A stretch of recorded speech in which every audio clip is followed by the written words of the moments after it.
cùng thung chung an zul câu na in a ho a si khan ngalo a cheu ni chun johan pe na sian ti a cheu ni prophet Elijah prophet pakhat chu na si ko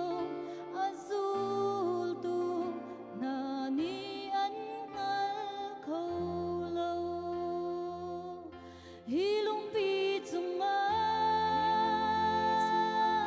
kri fa bu ka dir lai bu lei le van hun nak to chu kan pek lai lung tum pi ter na silai thi nak song ni a tei lai lo lung pi chung i dir mi kri fa bu kan si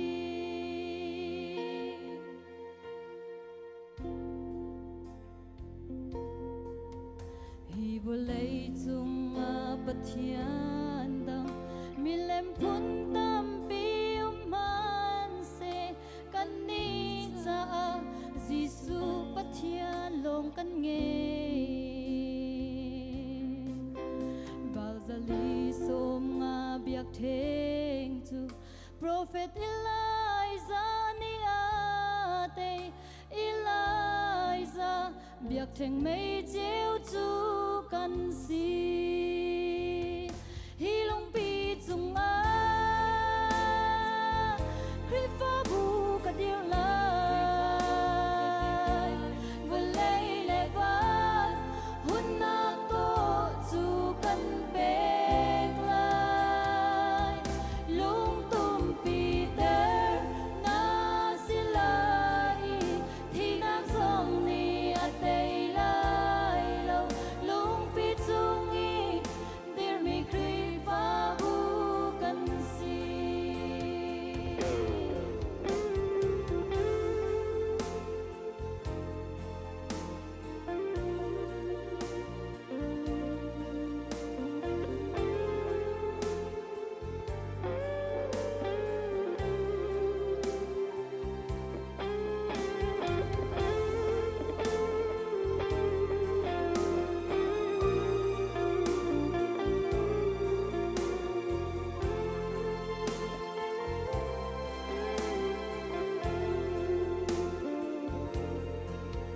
Lihin azum tu kri fa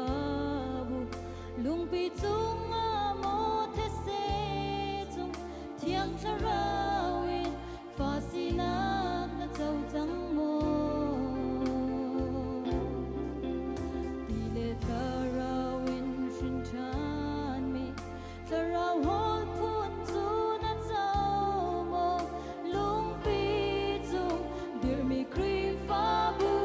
thâu chang hi lung pi chung a kri fa bu ka dir lai bu lei le van hun nak to chu kan pek lai lung tum pi ter